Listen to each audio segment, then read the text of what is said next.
Good afternoon. Good afternoon. Oh. Hello and welcome to Stepping Forward with Rich Harwood. My name is Hannah Sager-Karnai and I am the inaugural fellow with the Patterson Foundation. We are so happy to have you with us this afternoon. And as some of you may know, when you come to a meeting at the Patterson Foundation, we usually start with a question of the day so that we can get to know each other and so that we can grow our relationships more deeply. Given the number of you here today, we thought that that would not be very efficient. And so what we're going to do is use a little something called Poll Everywhere. And so what I'm going to ask you to do is take out your cell phones. Yes. This is already good. You're already good at directions. Okay, so up here on the screen, Nancy has given us a step-by-step, but I promise it is very straightforward. So what you're going to do is, now that you have your cell phone, navigate to your text messages app. So if you're on an iPhone, it's the little green icon. If you're on a Droid, I don't know what it looks like, but I trust that you have mastered it.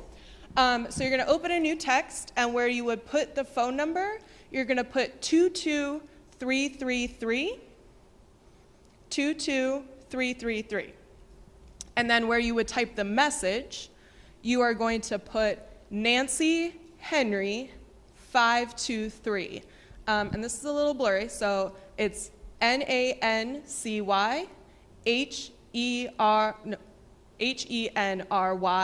523. And then you're going to hit send.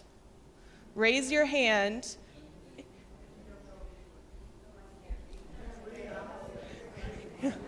That's why we have the lovely Kelly down here. Okay, raise your hand if you need help.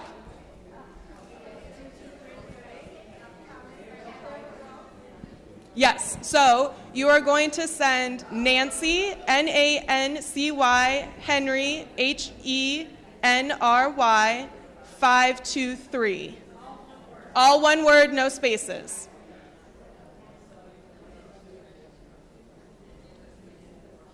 Oh, correct. 22333 is the phone number.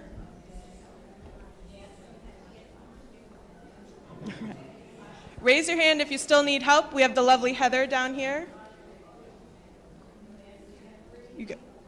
You got it? Oh. 523.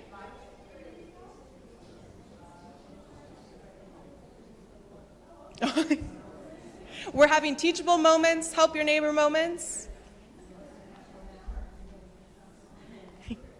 Okay. Do me a favor, and if you did do it successfully, raise your hand. Oh, sweet. Okay. Very proud of all of you. Excellent. Okay, so Nancy, the real Nancy Henry up there in the box, is going to bring up a poll, and all you have to do to answer the poll is text a message back. Same text stream, don't open a new one, same thing. So our first question, to start us off easy, something that we all know the answer to, what zip code do you live in? So we're going to see some representation here. These up here are our Patterson Foundation team who kind of kicked us off. We like this.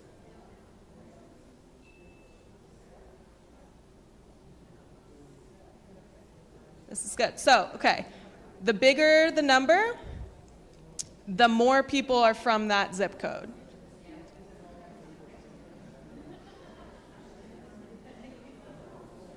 Is it possible to make that screen less blurry? Not now, sorry. They have, believe it or not, been trying very hard this afternoon to fix that. Okay. Who wants to tell me, because I'm new in town, what area is 34205? Like it. Rep and proud. I love that. Okay. Is there anyone still waiting to put in their zip code? Everyone feel good about this? Excellent. We're going to transition to the next question. Nancy in the box. Okay. So our next question is, navigate to your emojis bar and pick the emoji that describes your mood tonight. And if you need help finding your emoji bar, let Kelly or Heather know. Oh.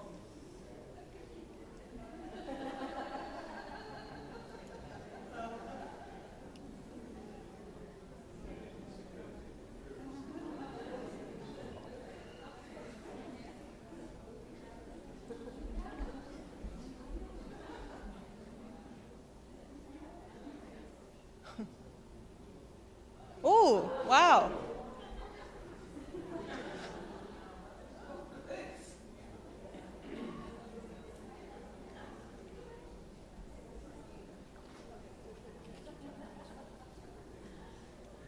Okay, so it looks like we're going to have a good time channeling some positive emotions tonight, for sure. I like the spooky season representation over here. Very nice. Very nice. Excellent. All right. Our friends there with the angry face, we're going to help you. Okay. All right. Nancy, let's go ahead and move to the next question.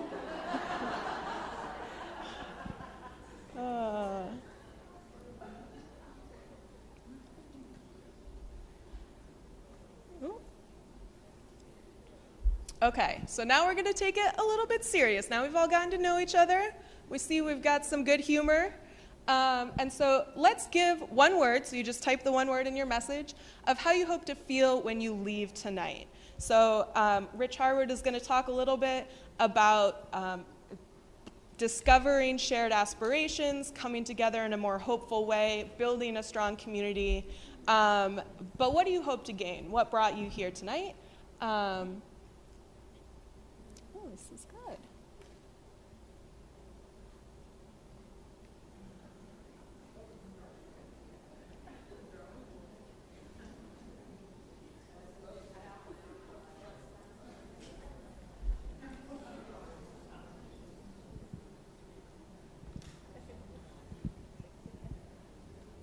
Excellent. Okay. Inspired is still holding strong, motivated, informed.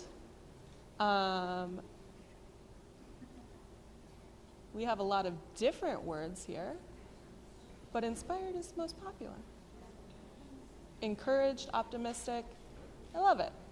Okay. So, that being said, thank you so much for activating your neighborliness with us this evening. I want to say thank you once again for joining us, and I am actually going to hand it off now to Deborah Govro, who's also with the Patterson Foundation.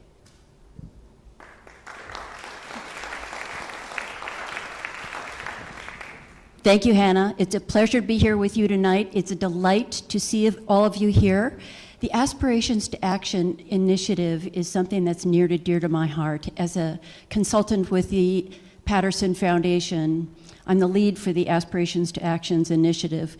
This initiative is all about bringing positive community dialogue together to taking actions in the community and realizing those shared aspirations that have been identified.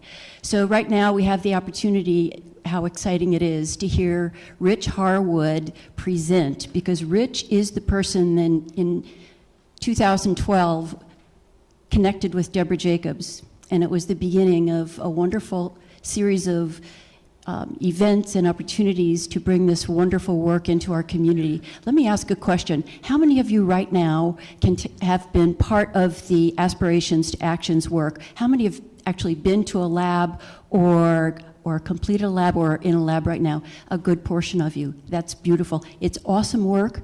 You are doing wonderful work in the community, and it's exciting to know the possibilities that are coming forward with what's going to happen this evening, and following on with the work that continues. So with this, I would like to take this moment. I'm excited to introduce Deborah Jacobs, the CEO and President of the Patterson Foundation. Deborah. Good evening. Before I actually get into my remarks, I'd like the house lights up if we could, because in terms of the active participation, it's now again going to be your turn again. Hopefully, if the lights come up, it'll help. And Deborah is going to take your picture. So since we are live streaming tonight, an engaged, happy, sporty audience would be helpful. So we'd like to maybe see some thumbs up, some jazz hands, whatever you want. So I'm going to give you the count of 3. Deborah's going to take a whole variety, but when she does it, okay? On the count of 3. 1, 2, 3. Movement, jazz, happiness, happiness. Oh my gosh, you're going to be streamed across the globe. So I want to thank you very, very much. Okay, back into just sitting and listening, okay? All right, so we are absolutely thrilled. I do want to do a little bit of, some of you may know the Patterson Foundation quite well. Others might just have heard of it. So you might know us from the Giving Partner, where every 18 months or so, all of our nonprofits do that Giving Challenge thing, where everybody can be a philanthropist. And we often offer a match on that. You might know us from Season of Sharing. In fact, Season of Sharing is just about to kick off. And Season of Sharing is where, again, anybody can care about someone who is on the verge of being homeless by donating to Season of Sharing, and our nonprofit network makes sure that money goes for a one-time emergency need. We offer a challenge with that as well. Some of you might know about us from the Suncoast Campaign for Grade Level Reading, and I'm going to bet you there's a few passionaries about the Suncoast of Campaign for Grade Level Reading in the audience. Are you here? Anybody? Okay. Why everybody in the audience should be excited about how our community, when I say our community, it's Manatee County, Charlotte County, Sarasota County, and DeSoto County are working together so that every child will be able to read on the 3rd grade level. And nationally, we're part of a 400 community network. This past year, the Suncoast Campaign for Grade Level Reading was one of 6 out of the 400 communities that were ranked high in every one of the judging categories. And what's even cooler about that, Suncoast is the only one of those 400 communities that is multi-county. So you want to talk about collaboration in the finest, when people, business, nonprofit, government, and media work together.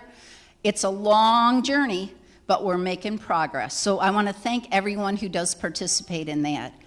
But enough of a commercial about the Patterson Foundation, but I've got the mic so I can do this. I want to ask you to help me thank the Patterson Foundation team that pulled this together, because it doesn't just happen. So if you could give a little round of applause for our Patterson Foundation team. Thank you very much. And now you're going, okay, what about him? I want to hear about Rich. Deborah said that Rich and I go back many, many years, and I have had the privilege of working with him at a wide range of settings, at conferences where Rich is presented, at labs where I've been in the lab, in virtual situations. This is a man who lives his values. This is a man who knows no one should ever be invisible. This is a man who works in national networks such as United Ways. This is a man who works with public broadcasting across the country. This is a man who, when we did the zip code search, this is a man who works in Australia. This is a man who works across the globe. And we are fortunate that he is on his tour now about stepping forward, and that we are going to be part of this national movement. So please join me in welcoming a man who lives his values, knows we can make a difference, and it's how each one of us engage. So, Mr. Rich Harwood.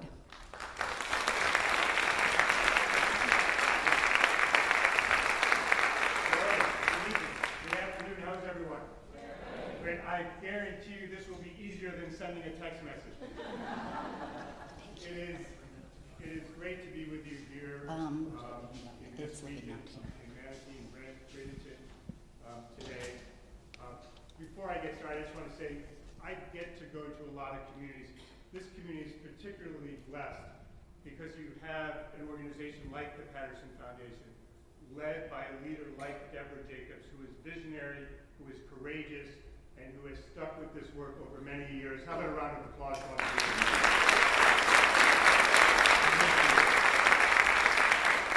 The other thing is that I am glad to be here because you are a blessed community, because you are the envy of so many other communities. There are so many assets that you have here, so many good things that are happening in this region. And I say that knowing full well that you have, like every community, your own share of challenges, right? You have a homelessness challenge. You have challenges about affordable housing. You have challenges about whether or not every kid by 3rd grade can read. You have challenges about managing growth. You have all these challenges. But I'm here to say tonight to you as clearly and as forcefully as I possibly can that we need this region to succeed. Not only because you want to succeed as a region and as a community, but because we need you as an example for the rest of the state of Florida, and because America needs you. We need more examples of communities and regions succeeding in our country today, and here's why. I don't know about you, but no time in my lifetime have I experienced a nation that is so divided as we are as a nation today, right? A nation that is so polarized. A nation where we are so often at each other's throats. A nation where our discourse has become increasingly toxic. A nation where so many of us have become hunkered down and retreated from our community life and from one another. A nation where too many of us have turned our backs on one another and turned away from one another. A country where too many of us are now divvying ourselves up into smaller and smaller tribes and clans and circling the wagons, right?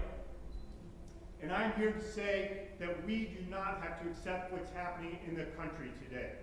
We do not have to accept it. That there is a better way forward. That there is a practical, more hopeful path that we can get on, that you're already on, and I want to help you celebrate tonight, that we need you to succeed on. That each of us in this room, now I'm just speaking to you individually, that each of us in this room have the power to step forward, to bring out the best in one of us, in each of us, and the best of us, that we can do better as a country, and that we can do better here in our local communities. And so tonight I want to talk about how we can make that happen. Now, I've had personal experience with what it means to persevere, what it means to struggle. I've had personal experience about the power of possibility and the importance of community. You see, when I was a child, not long after I was born, I was diagnosed with cystic fibrosis. In the early 1960s, that was a death sentence. There was a point at which the doctors turned to my mom and said, "Face it, he's a lemon." No one expected me to make it this far, and certainly no one expected me to be in this beautiful Performing Arts Center with you tonight. I spent much of my childhood and a good part of my adulthood in hospital beds. And I have vivid memories of all the doctors, nurses, and specialists all surrounding me in my hospital bed, all talking about me, but never talking to me. I travel for a living now. I'm on the road almost every week. And still to this day, when I take that little plastic card when I go to my hotel room for the first time and I open that door, I don't see a hotel room. I still see a hospital room. And it's not until about 10 years ago that I didn't sleep with all my clothes on every night in hotel rooms and with every single light I could find turned on and left on all night. But I consider myself lucky. I consider myself lucky. Somewhere along the way in my life, my diagnosis changed. But even before that, I was lucky. You see, there were three men who came into my life and saved me.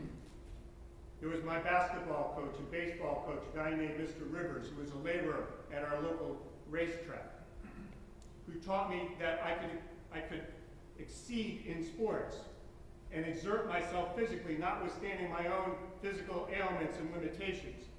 And he was the first adult who taught me that it was okay to have hope. It was okay to have hope. There was a gentleman named Mr. Petker who lived 3 blocks from the house where I grew up.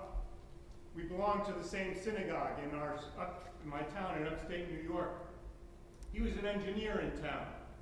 And he would pick me up on weekends, and we would go to the local synagogue and fix things in that building. And I'll never forget, he used to make me climb up into the ceiling on a ladder to fix electrical problems. And to this day, as I stand here before you, I can still feel my legs shaking and my fear of heights. But as hokey as it may sound to you, what I realized Mr. Pecker had taught me was that I could rise above my own limitations and that I could reach for my God-given potential. There I had a next-door neighbor named Mr. Brundage who worked at the local assembly plant for General Mills packaging Cheerios. He had a wood shop in his backyard.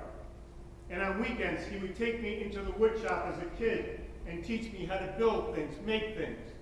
And I realized that despite my limitations and all the things that people told me I couldn't do, Mr. Brundage was teaching me about what I could do, that I could be a maker, I could create things, I could produce things. Each of these three men lifted me up and made sure I didn't fall through the cracks, and that I had a sense of belief in myself moving forward. I think in our country today, so many Americans are struggling with the same things that I was struggling with. Because when I was a child, I will never forget what it felt like to not be seen and heard. I will never forget what it felt like to be invisible.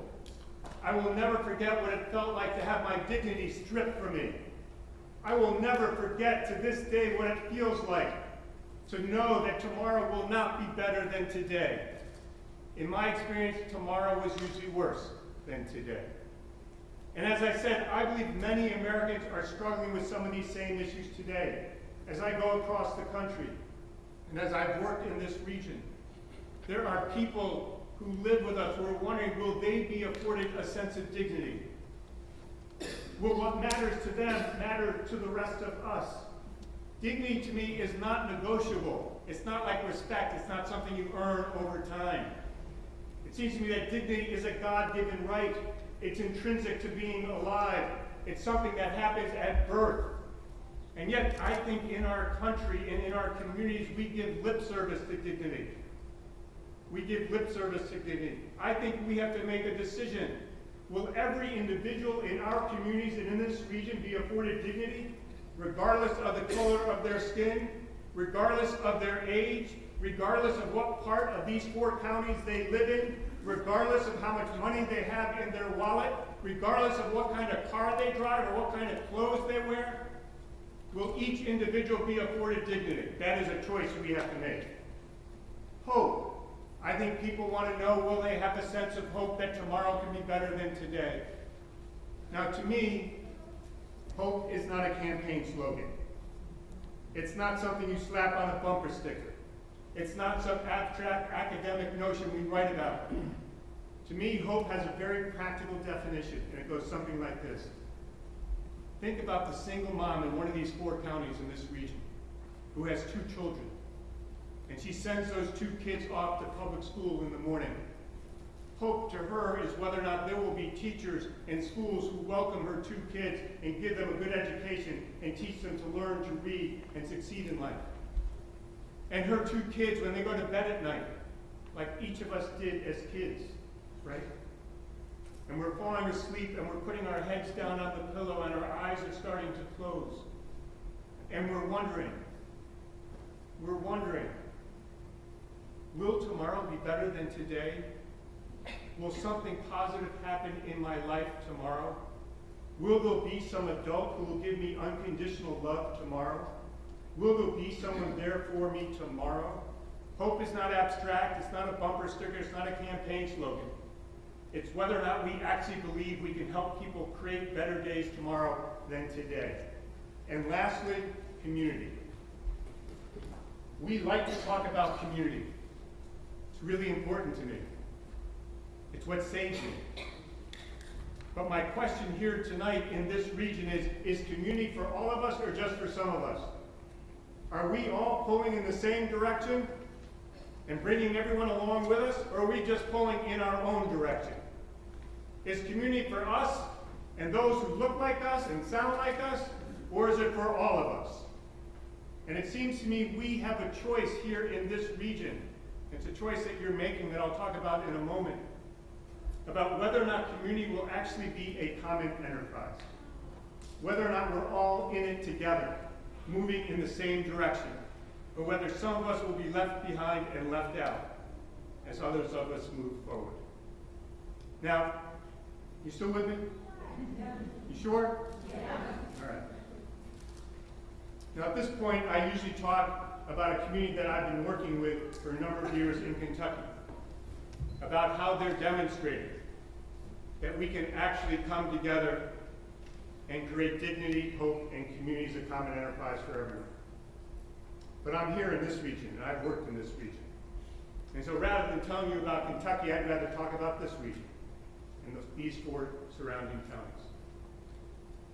And the things that people are doing that demonstrate that we still have the capacity to move forward together and make a go of it. And that the people we least expect, in combinations that maybe we never could have predicted, are taking actions that are extraordinary. I'm thinking of DeSoto County, where the Smith-Brown Gym, where a number of people came together to restore the Smith-Brown Gym. You know about that? And they decided to raise money for this. And then they decided, because they wanted a place for kids and families to play. And so they decided before, in order to raise money, they'd go out and start talking to people in the community about their aspirations for their lives, the community, and their concerns. And lo and behold, people told them, sure, we want to restore a gym. But there's something else that matters to us even more. We want our kids to learn how to read. We want to make sure our kids know how to learn. We want to make sure that our kids are prepared not only in school, but out of school. And so instead of going down the path that these leaders had determined for the community, they changed course. And instead of restoring the gym, they created a new summer learning program. But first, they raised money for that. And they brought the community together to support hundreds of families to do this. And they launched this summer learning program. In the first year, they had 30 kids. 12 high school kids were their guides and teachers. It worked so well that it kept expanding. And before you knew it, they were running out of room and had a waiting list. They had a waiting list. And so they came together and they realized that they could raise more money, but still not for the gym. They raised more money, believe it or not, to restore the adjacent building to the gym, to create a new learning center for these kids here in DeSoto. Now, they have since raised money to repair the gym. But think about what they did. Think about how they focused on what mattered to the community. And I'm told, and I've read, and I may be wrong about this, but I've read this, that people in DeSoto County don't believe that change is possible. That there have been too many false promises and false starts. And yet here, a group of people came together and started on a path and changed course and focused on what matters to people, and their kids are doing better in school and reading better because of the summer learning program. Because of the summer learning program. Here in Bradenton, there was a concern about millennials, right? Not moving downtown. There was a concern about how to attract and keep millennials to live here, to have a healthy community. And so some folks got together and had the idea, let's go to the Knight Foundation and apply for a grant to work on this. 7,200 applications went into the Knight Foundation. 7,200. Only 32 were awarded. You here in Bradenton got one of them. And what did they do with that money? They put these millennials in charge of committees for a citizen-driven approach to how to extend the Riverwalk, right? To how to extend the Riverwalk. But they came to realize that brick and mortar was not enough. And so they began to engage other people here in this community, old homesteaders, families who had been here 5, 6 generations, to get them to tell their story. So it's not just millennials now, it's intergenerational. And they didn't stop there. They got families to tell their stories, and they created a children's book, Old Manity A to Z. And now they've got family coaches to help people learn how to read these books and use them. And yes, as you know, the Riverwalk extension will occur in 2020. but look at what people achieve together. Unexpected people doing unexpected things, producing amazing results. In Sarasota County, in Fruitville, public library there. Sarah Beth, I hope I get this story right. 2 librarians, not the heads of the branch, but 2 librarians went out into the community to ask people about their aspirations and concerns, and they learned about people with cognitive disabilities. And they found out that individuals with cognitive disabilities enjoyed reading. They enjoyed doing photography. They enjoyed doing arts and crafts. So these 2 people, these 2 women, took it upon themselves to work with their colleagues to develop new programs in the Fruitful Public Library, the branch there, around reading, around arts and crafts. And you know what? The literacy of those individuals with cognitive disability is going up. Their expression, their creativity is going up. And if you think this is just a program about reading, to me, this is a program about giving people dignity and hope, and ensuring that every individual in our communities has a chance to fulfill their God-given potential. And then in Charlotte, the community came together over time to create something called Together Charlotte. The leaders there realized that their health and human services programs were too fragmented, that people couldn't gain access to them, that people couldn't get a leg up on the American dream, that they couldn't fulfill their own dreams and their own aspirations.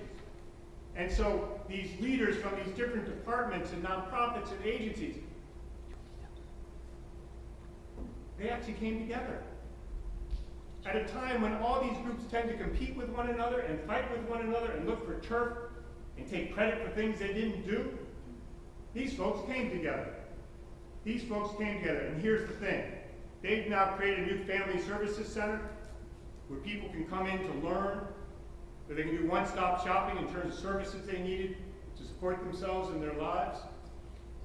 And I am told that this is the first nonprofit public sector collaboration of a family services center in all of the USA, in all of the country.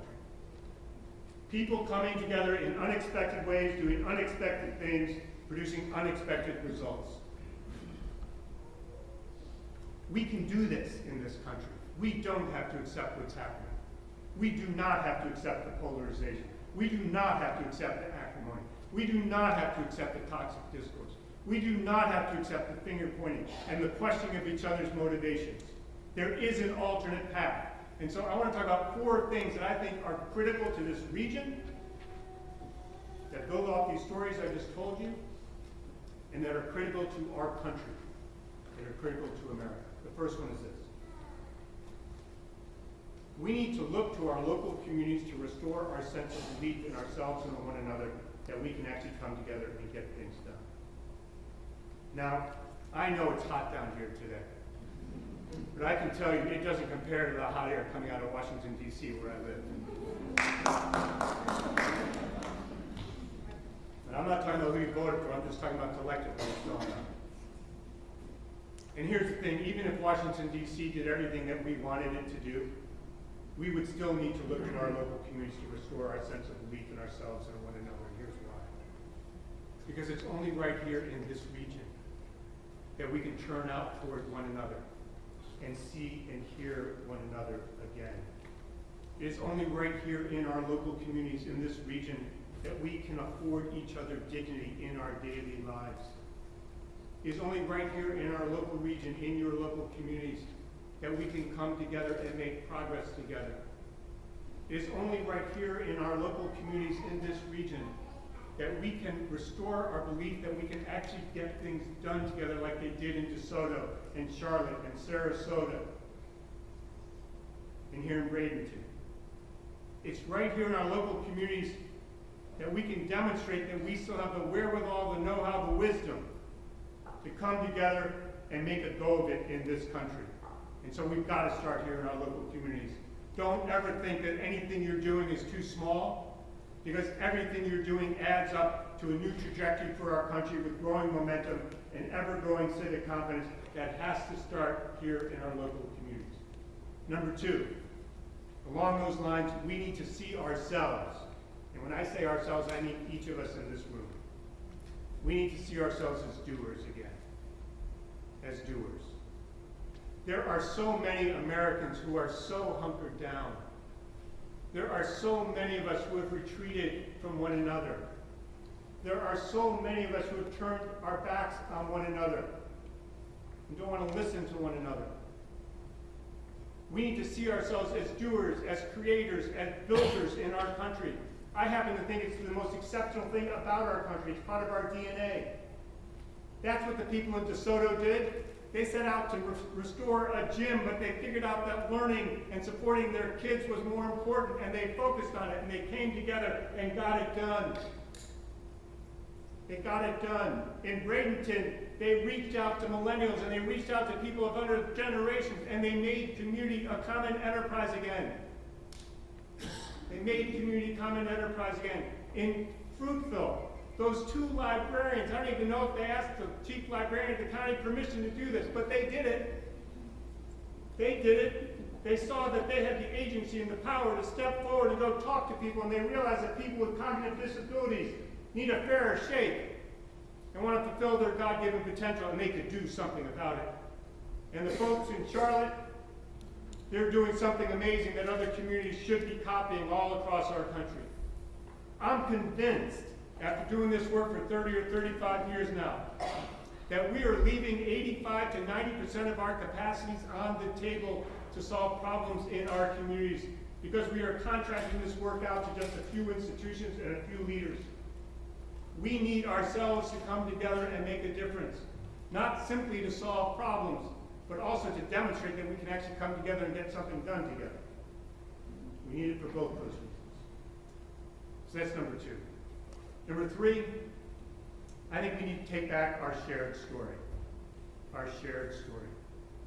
Wherever I go, what I can tell you is the greatest hidden factor to whether communities or a region move forward is the stories we tell each other about our collective selves, about whether or not we believe we can get something done or something positive can happen.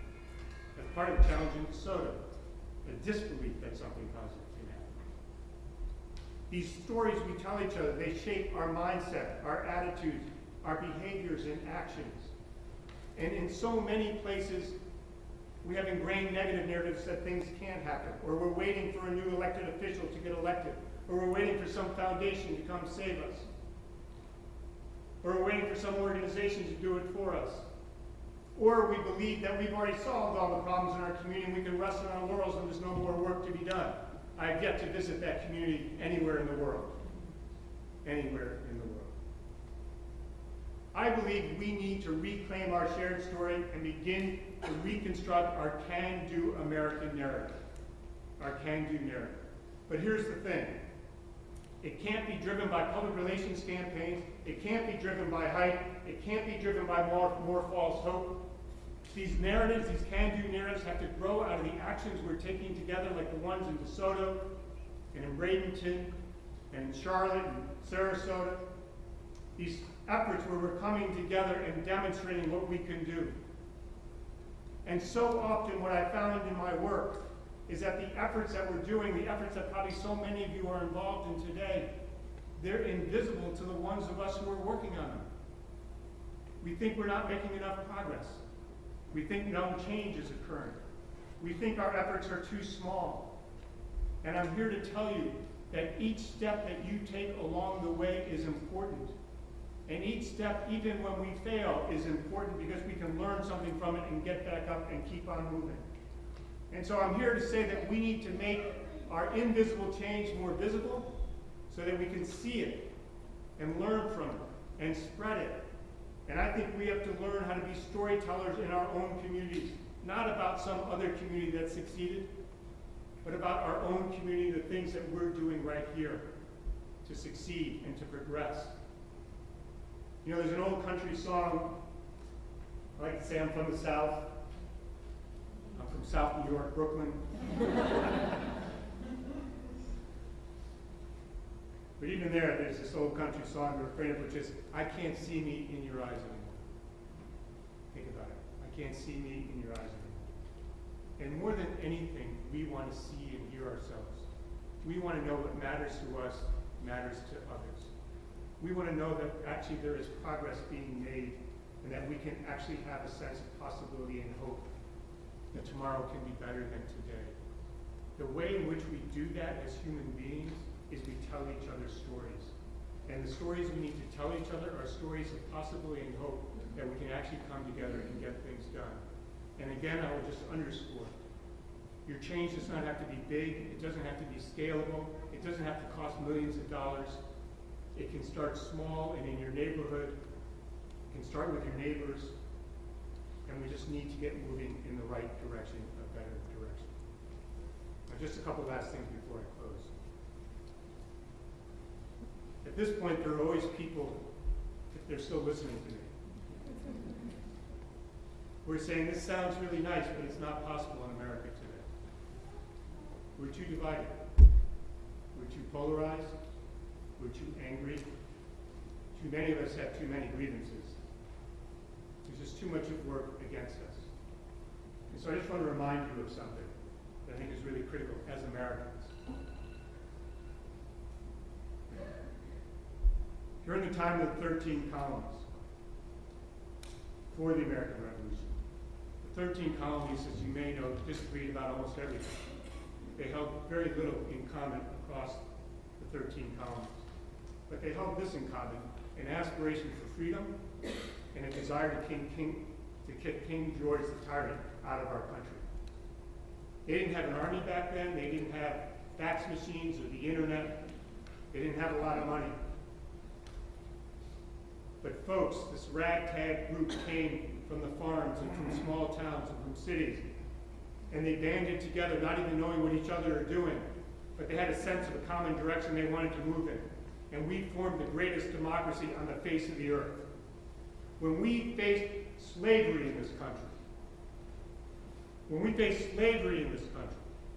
we found a way to abolish it and to move forward. We found a way to ensure women's suffrage so that every woman had the right to vote and the right to stand tall. We passed child labor laws and child welfare laws. We passed seatbelt laws.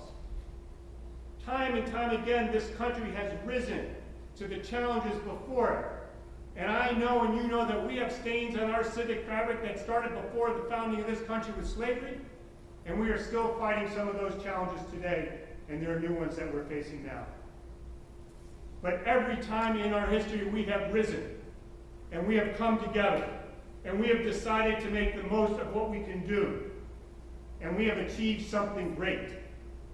And so I am here to say, don't tell me it's not possible. Our history tells us it's possible, and now it's our turn to make it possible again. And so, in conclusion, let me just end with one last quick story, hopefully, a thought. A number of years ago, back in 2012, I think you remember Newtown, Connecticut, right? Where a 19-year-old, 20-year-old walked into Sandy Hook Elementary School and gunned down 20 first graders and 6 adults. Just a few weeks after that massacre occurred, I got a call from what is essentially the mayor of Newtown, Connecticut. And she asked me whether or not I would come to the community to design and lead the process by which they would decide what to do with Sandy Hook Elementary School. And it didn't take me very long to recognize or realize that this really wasn't about a school building. It was about whether or not a community could pivot from trauma and despair to healing and hope. The chief executive had set up a task force of 24 elected officials from 4 different governing boards, none of whom liked each other or got along. It was a recipe for political disaster and division. Every meeting that we held was held in public. CNN, the Wall Street Journal, the New York Times, banks of television cameras and microphones from radio stations and media covered every move that we made. Over time, we were getting close to, I thought, making a decision.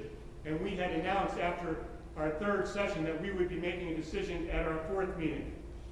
And before I got on a plane to fly up to Newtown from my home in Washington, D.C. that morning, I read the Wall Street Journal, and it said, Newtown ready to make decision about school building today. But before I left my home, I got a call from the mayor's office. and I was told that 30 teachers from the Sandy Hook Elementary School had released a public letter. And they said that under no conditions would they go back to that school, whether it was the existing building or a new building. And so when I got up to Newtown that day, we were ready to call the meeting to order in the city council chambers where we held all our meetings. There were hundreds and hundreds of townspeople who were there. People who had lost a child, school teachers, people whose businesses had closed because the neighborhood was basically closed because the school was closed. People who were worried about their future, people who had graduated from that school who wanted the school to stay open just as it was. And so my first act that day was to stand up and to say to all those townspeople and all the scores of media that we're actually going to clear the room for the one and only time we will have a private meeting, and we did clear the room. And we brought those 30 teachers into the room. It was just those 30 teachers, the task force, 2 mental health workers, and myself. And for the next couple of hours, I heard the most harrowing stories I've ever heard in my life. Stories about teachers talking about hearing gunfire in the hallway.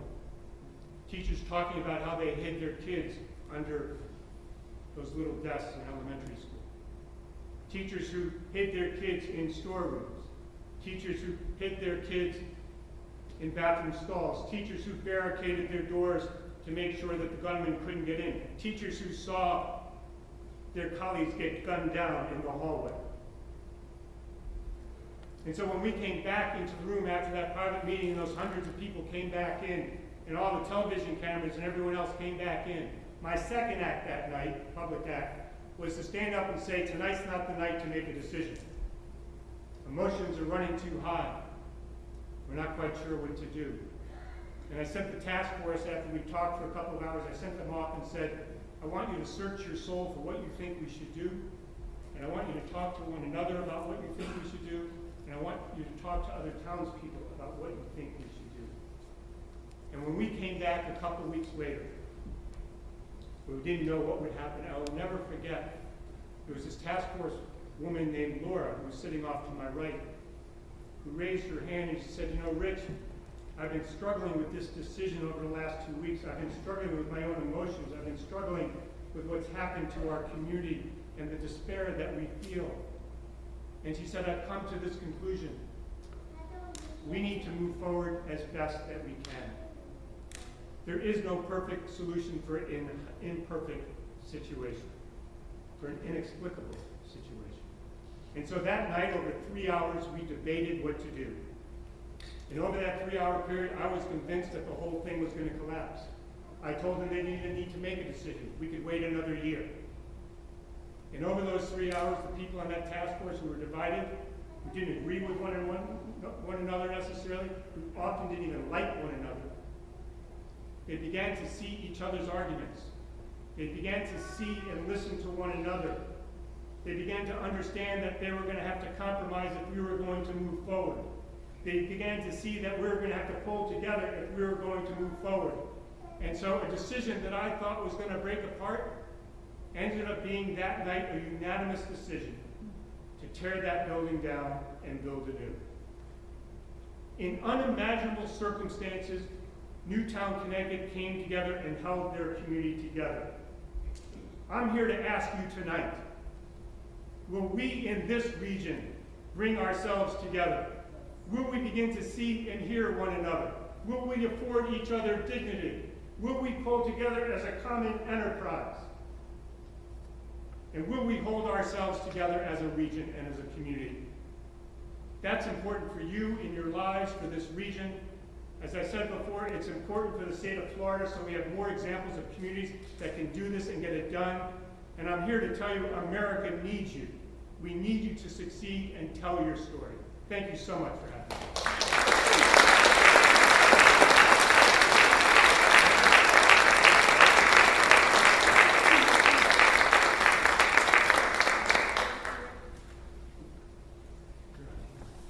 Thank you, Rich. So we have time to take just a few questions. If you have a question, please raise your hand, and Kelly or Heather will come to you with the mic.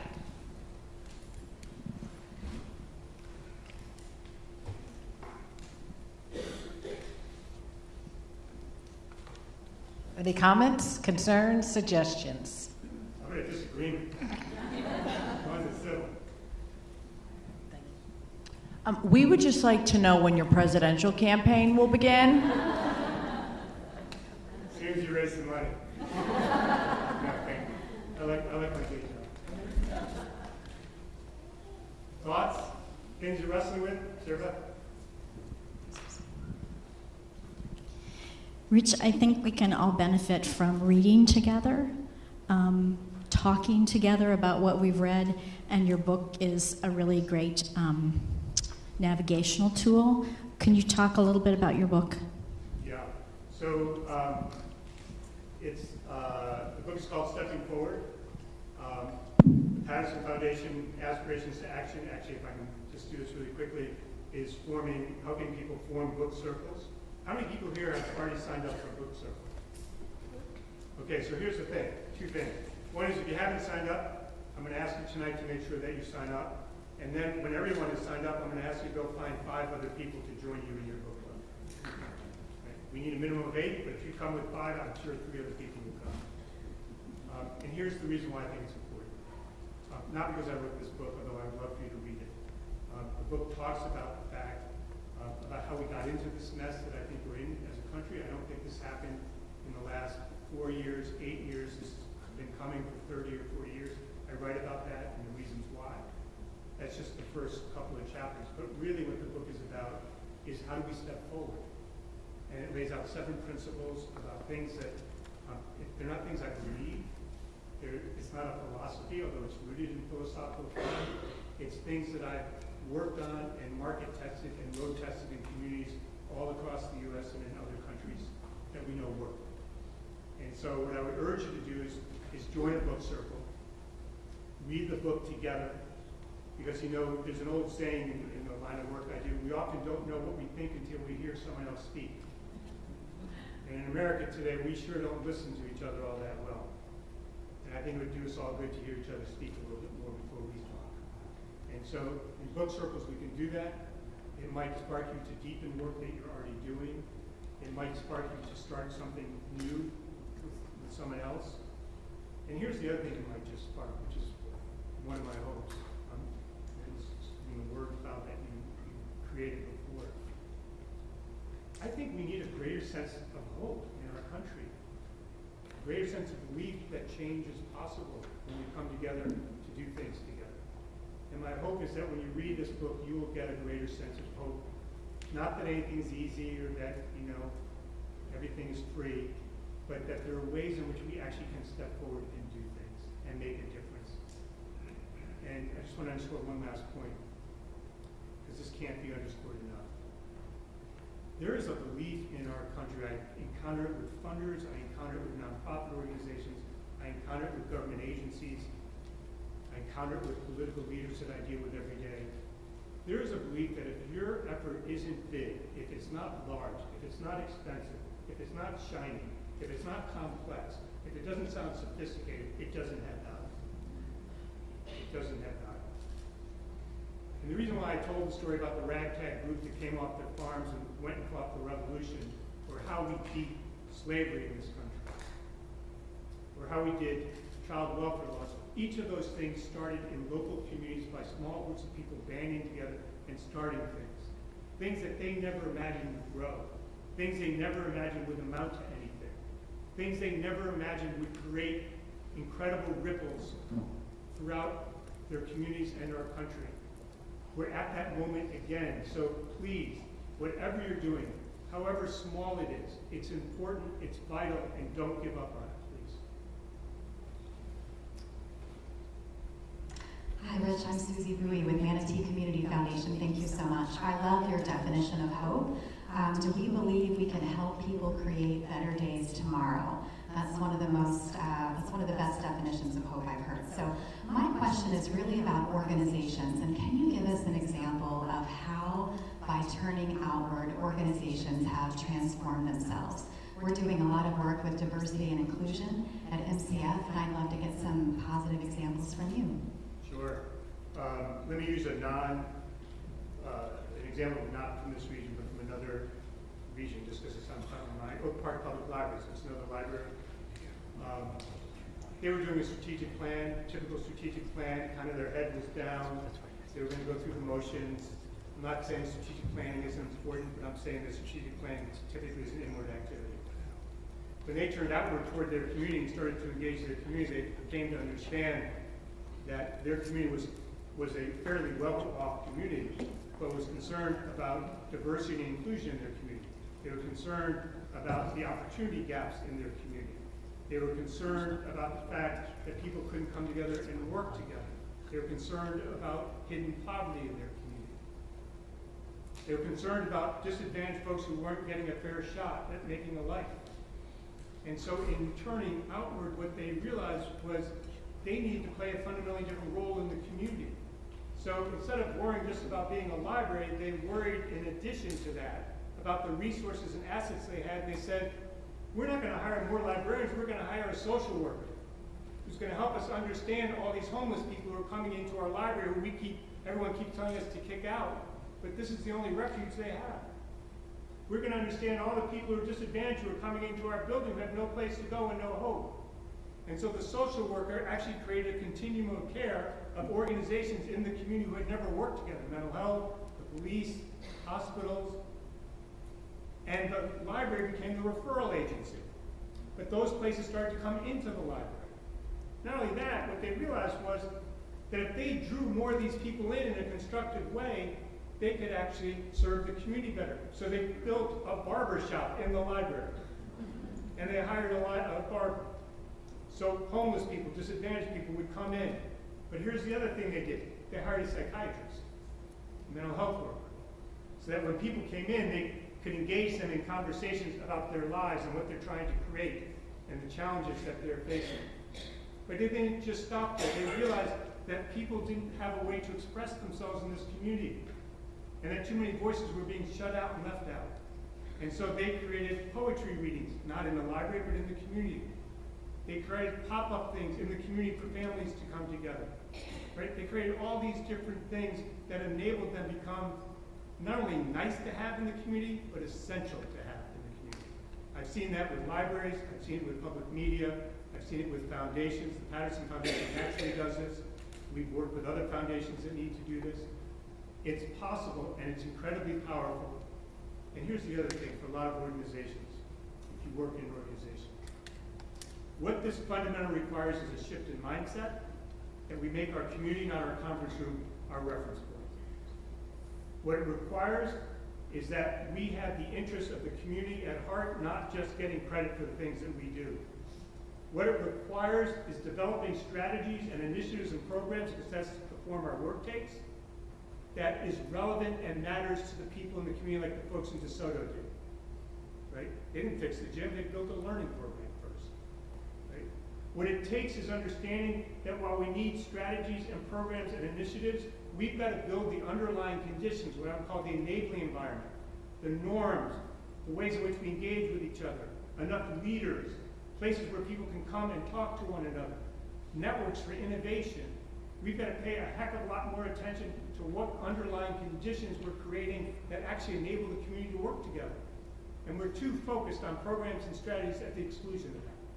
So that would be my opening salvo as an answer to your question. Hope that helps. Another one over here. Hi, Rich. I loved your message. It was definitely inspiring. So as we all start looking at forming book circles, and I represent senior friendship centers in Southwest Florida, we would like to pull together, I think, after listening to you talk, maybe some diverse points of view, diverse representatives from the community to be part of our book circle. How would you recommend we start? Do we pick a topic or a project and then reach out, or do we find the people and then come up with an idea? Two big points. The good news is we have a book circle guide for you. So, has a series of questions. It's already done. As I understand, it's being printed. And so you don't have to worry about it. There's a guide. I wrote it. So I can tell you that it's on point to the book and it's geared for people in communities. So that's number one. Number two, what I would say is, if you want a book circle of, let's say, 8 to 10 people, I would find 4 or 5 people you already know, and I would tell them to go find 4 or 5 people who represent diverse points of view, who they can invite into the circle with you. And that's how I would start. Make it really simple. Get it. The most important thing is don't get stuck in planning, get moving. Right? Use the guide, find some folks, and keep going. So I hope that helps. Okay, and with that question, unfortunately, we have to wrap up. Thank you once again, Rich. Thank you so much.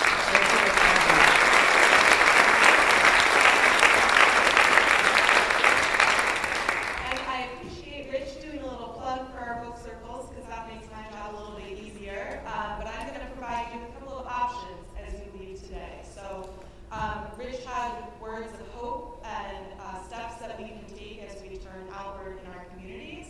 And so I invite you, as Rich said, to sign up to lead a book circle today. We have one table that is staffed by Carol and Donna, who have returned to their posts already, so we can have them waiting, but they're ahead of the game. And Carol and Donna are ready to take down your information, and then they'll get the ball rolling, and our team will reach out for next steps. The second option, well, let me tell you a little bit more. So you asked a little bit about what does it mean to be in a book circle. So every book circle has to register if you get 8 or more people in your book circle and agree to meet 3 or more times. Every member receives a complimentary copy of Stepping Forward. You also receive a book circle discussion guide in printed form and PDF form if you want to share it around. And then as well, you get the opportunity, if you meet 3 times, if you send the Patterson Foundation back a picture of your group and a little blurb, to award a Pay It Forward grant of $250 to any local nonprofit that has an up-to-date profile in the Giving Partner.